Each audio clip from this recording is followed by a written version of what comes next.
자, 이번에는 앞서 약속했듯이 2차시 기본 문제를 풀어보도록 하겠습니다. 2차시 기본 문제는 운동학과 관련되어 있어서 이 등가속도 3공식과는 뗄래야 뗄 수가 없죠. 이거를 잘 활용한다면 당연히 거의 모든 문제를 다 풀 수 있을 겁니다. 그런데 이렇게 풀 수도 있고 한 가지 더 방식이 있어요. 얘는 공식이어서 잘 정리해 놓은 수식입니다. 그런데 원래는 이게 어디서 왔는지도 중요하겠죠. 얘는 바로 그래프에 대한 해석을 정리해 놓은 것이라 할 수 있어요. 그래서 앞으로도 문제를 풀 때 공식을 활용한 방법이 있고 그래프를 활용한 방법을 둘 다 풀이해 드리려고 합니다. 두 가지의 장단점은 있어요. 공식은 뭐 일단 요거 세 개만 외우면 계속해서 대입하면 뭐 시간도 구해낼 수 있고 뭐 처음 속도, 나중 속도, 뭐 가속도 이런 것들을 구해낼 수 있어요. 좀 간편한 방법이 있지만 좀 어떤 운동 상황인지 해석하기가 좀 어려운 면이 있어요.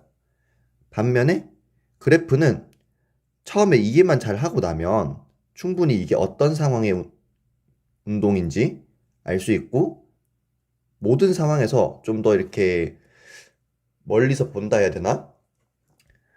그런 큰 그림을 정확하게 알 수 있어요. 그래서 저는 주로 그래프를 많이 사용하긴 합니다. 그래도 공식은 좀 간편하다라는 장점이 또 있기 때문에 둘 다 설명해 드리려고요.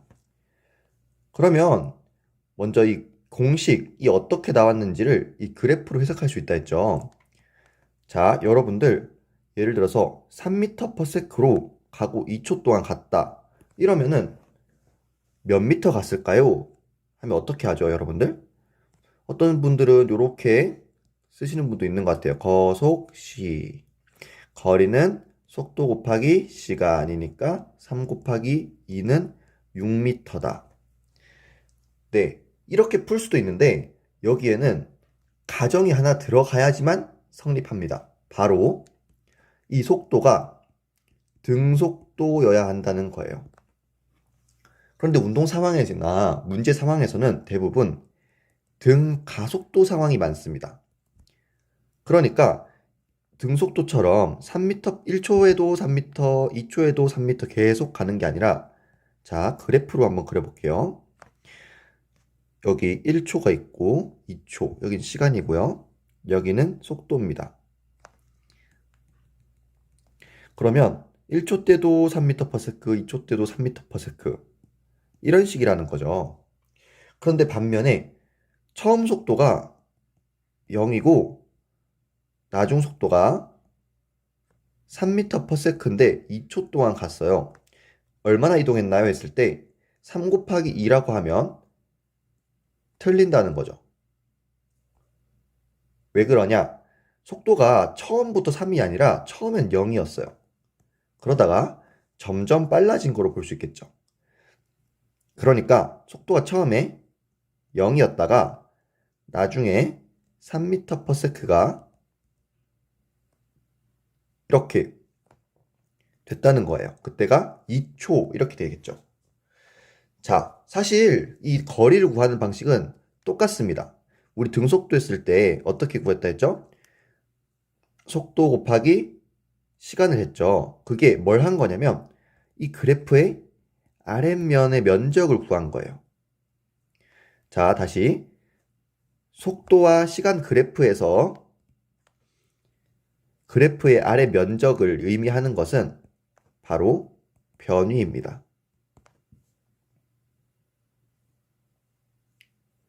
자, 그러면 마찬가지로 두 번째 등 가속도 운동을 할 때도 처음 속도가 0이고 나중 속도가 3이에요.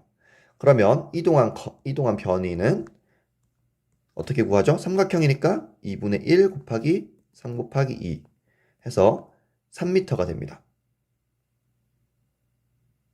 이렇게 구하시는 방법이 있고 또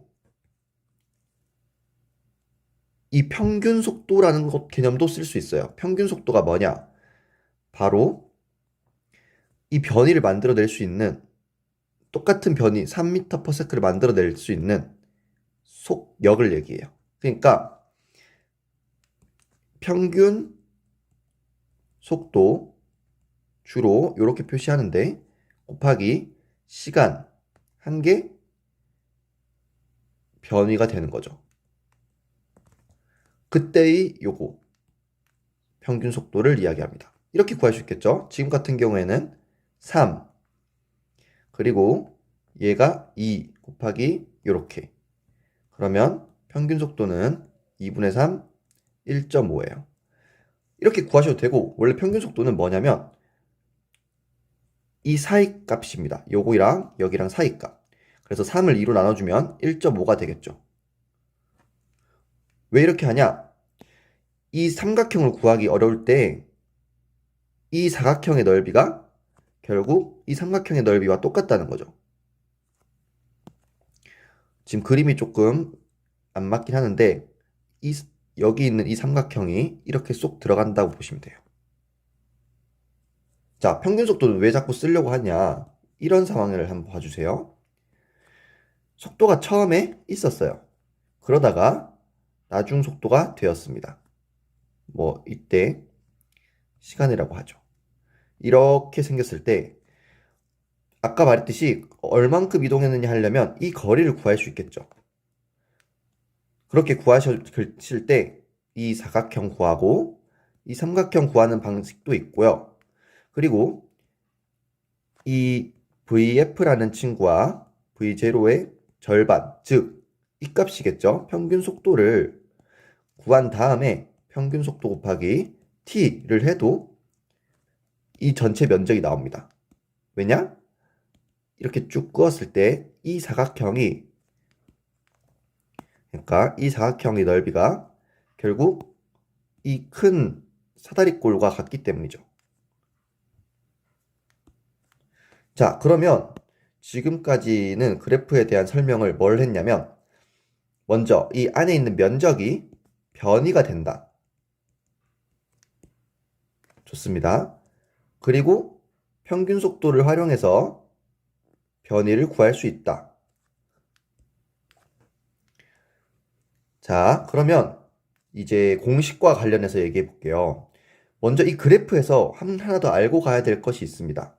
그게 뭐냐면 바로 기울기예요. 기울기는 이렇게 얼마나 기울였는지를 이야기하는데 얘는 x 변화량 중에 y 변화량이라고 해서 지금의 x 변화량은 결국 t 값이니까 t고 자 가속도는 그 다음에 y의 변화량 이 전체가 아니죠. 전체가 아니라 이게 변화량이죠. 그러니까 vf-v0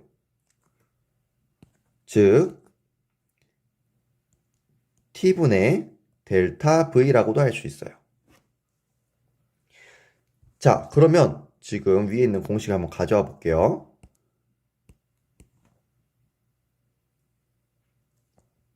여러분들이 이거를 외울 수도 있지만 이미 벌써 다 한 개념입니다.